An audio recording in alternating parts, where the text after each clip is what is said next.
Aujourd'hui, je voulais surtout parler de l'Euro et de notre équipe de France. Comme vous le savez, on a perdu sur la ligne d'arrivée. Franchement, je suis dégoûté. Perdre une finale, c'est juste cruel. Et comme d'habitude, on se souviendra des vainqueurs et pas des finalistes. Mais quelle équipe de France? Tu faisais déjà pitié avec ton maillot de vendu et aujourd'hui, tu nous sors carrément le drapeau, espèce de victime, va. Quel vendu? T'as 16 ans pour parler comme ça, toi? Moi, je suis à fond avec les bleus, je l'ai toujours été. AZ Zidane, mon pote. Que je n'ai à foutre du foot. Bien sûr que c'est un maillot de vendu. De toute façon, depuis que Zizou il est plus là, les seuls trucs bien dans le teufou, c'est les pizzas et les bières. Ah ouais? Bah un jour, Zizou il a dit, je la supporterai jusqu'à la mort, l'équipe de France. Bah moi, c'est pareil. Je suis né en France, je rigole en français, je pense en français, je rêve en français, j'habite en France, je suis français. Bolos, tu me fais penser à un petit gros qui était dans mon équipe quand on était petit. Personne voulait jouer avec lui. Un jour, il pleurait et l'entraîneur il lui a dit: tu aimes le foot, mais le foot ne t'aime pas. Bah toi, c'est pareil. Tu aimes la France, mais la France ne t'aime pas, gros. C'est quoi ce déni d'identité? Tu fais un blocage psychologique. Pour toi, être français, c'est être blanc. Faut être descendant de Gaulois, chrétien ou athée. Donc pour toi, être français, c'est tout sauf être musulman, quoi. Tu bois du vin? Bah ouais. Tu manges du saucisson? Ah non, pas du tout, non. Tu manges du camembert? Ah ouais, je kiffe le fromage. Eh bien, vous êtes français, messieurs. Vive la France! Alors voilà, je sais que beaucoup ne seront pas d'accord, mais franchement, quel est ce blocage qui nous empêche de revendiquer notre identité nationale? Qu'est-ce qui nous empêche d'être patriotes, d'aimer notre patrie, de défendre notre patrie et d'être l'avocat de notre pays? Qu'est-ce qui nous en empêche? Mais il est con, ce type!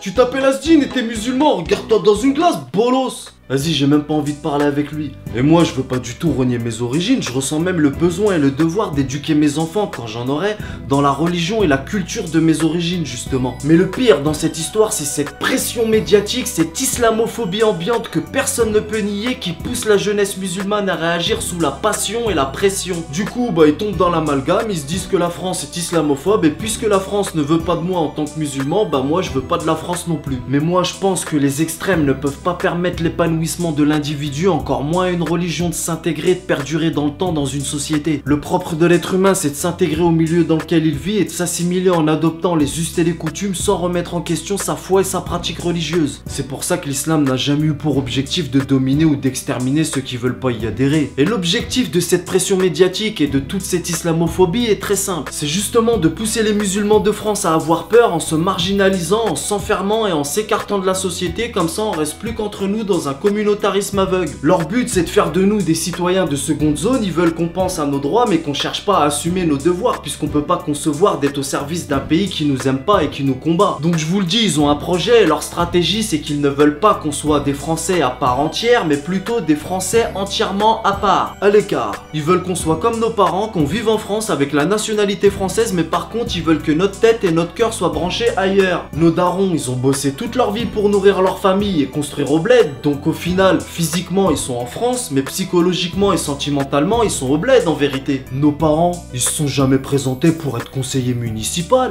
adjoint ou même conseiller régional. Normal, ils sont pas chez eux, ils y pensent pas, ça leur a même jamais effleuré l'esprit, puisque dans leur tête ils sont en mode voyage, ils vont pas s'investir. Et les islamophobes, ils veulent qu'on soit comme nos parents, ils veulent pas qu'on s'investisse ici, ils veulent nous pousser à être des consommateurs spectateurs, alors qu'on devrait être acteurs de notre société. Bah ouais, ils préfèrent qu'on soit un bon petit troupeau, barbu, pas barbu, voilé, pas voilé, peu importe. Ils veulent qu'on soit un petit troupeau qui a pour projet manger, boire, dormir et s'accoupler, tout simplement. Mais le pire, c'est que ça marche, avec 12 heures de programme anti-islam par jour. Je te raconte pas. Et avec tout ça, la jeunesse n'est pas fière d'être française. Et elle dégage même de la haine en plus. Vas-y toi, j'ai rien compris à qu'est-ce que tu racontes depuis tout à l'heure, mais tout qu'est-ce que je sais, c'est que comme il dit So, moi je baiserai la France jusqu'à ce qu'elle m'aime. Ouais, c'est comme ça. Mais moi je pense que c'est normal et naturel d'être attaché au milieu où on est né, où on a grandi. C'est pas un péché d'être français en islam, puisque la terre appartient à Dieu et Dieu nous a créés différents. Il a fait de nous des peuples, des nations et chacune d'elles a sa particularité. Donc faut réfléchir et apaiser les cœurs. On connaît les bails. Salut. Super quoi, super quoi, super quoi.